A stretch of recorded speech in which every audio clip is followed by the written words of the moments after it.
السلام عليكم ورحمة الله وبركاته. أكم نجرتني هردفتوتك يا كوني channel كيسني channel رزان توب جدو سبسكرايب لايك gochuun bira dhaabbadhaa isiniin jetta. Kana hordoftoota kiyya ani har'a kanin qabadhee isinii dhufee inshaallahu fedhii rabbiitiin mana kiyya keessatti ofii fayyadamee faayidaa bu'aa irraa argadhee jedhee osoo hin beekin kan fayyadame garuu ammootu erga fayyadamee jedhee haaluma gaarii taheen faayidaa irraa argadhee baaziliinii maalitti fayyadamta yoo kannaan jettan taate hordoftoota kiyya akkuma beekamu namni hedduu jechuudha dubartoonni kenna ijji isaanii keessi baay'ee namaa hin gurraachata. Fakkeenya fanii akka kiyyatti hirriba gahaa waan hin rafneef jecha ijoollee waan qabuuf jecha ijji keessi akkaan baay'ee na gurraachatee bakka hojjedhutti daa'immantu jira narraffisanii tara hedduu ijji kiyya kun keessi na gurraachatee keessattuyyuu nama xiqqoo bifaan ifuu hedduu irraa kan beeksisu akkasuma ammootuyyuu ijji keenya kun kan gurraachate boodarratti deemee ammootu bifa biraa baasa ani ofii kiyya kan arge kanarratti dabalatee ammootuyyuu nyaarri kiyya kan ijaa yeroo baay'ee ija keessa ganna caccaba xiqqeennarraa kahee akkasumatti yeroo dhiqadhee ka'u fuula kiyya yoo dhiqadhu yeroo salaataaf udu'adhu yeroo hundayyuu ija keessa na seena nyaarri kiyya haala kana fakkaatuun ijji keenya nu gurraachataa waan isaa wallaalee garuu ammoo haaluma gabaabaa taheen boodasanii baaziliiniin akka faayidaa qabdu hubadhee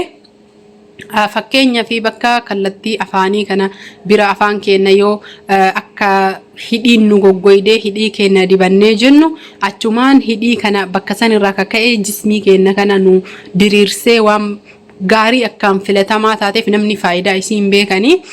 booda sanii ammootuyyuu ani mee ija kana keessatti fayyadama jedhee ija keessa halkan yeroo rafu galgala fuula kiyya saamunaan dhiqadhee erga fuula kiyya waan na barbaachisu dibadhee ka'ee baaziliinii tana ija kiyya keessa dibadhee nyaara kiyya irratti illee nyaara ijaa itti dibadha.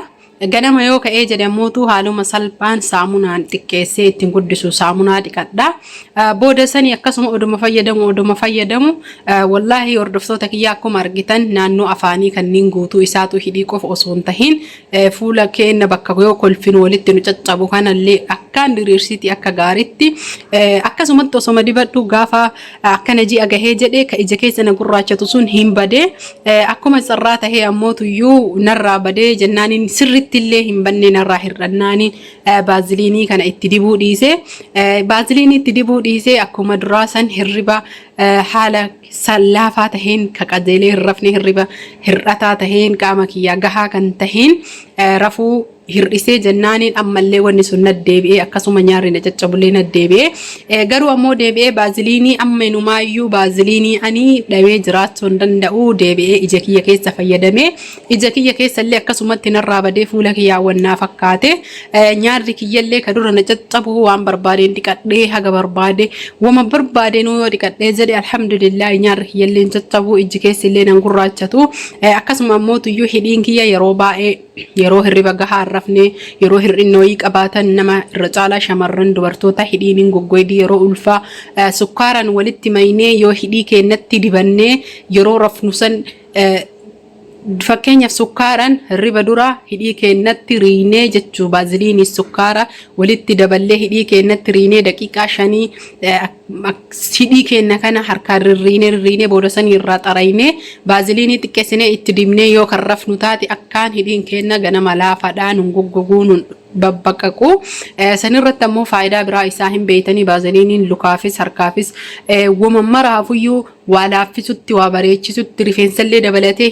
akkaan waan filatamaadha. Hangaruu ammootuyyuu waan sirritti namoonni kenna irraa hin beeyne kan isiniif qabadhee dhufe rakkinna gurraachina ija jalaatii fi akkasuma rakkinna nyaaraati. Fuula keessan haaluma salphaa taheen ija keessan keessa guutuu dibdanii daqiiqaa 5 fi ija keessan kana masaaja gootanii masaaja jechuun kiyya fuula keessa ija keessan kana keessa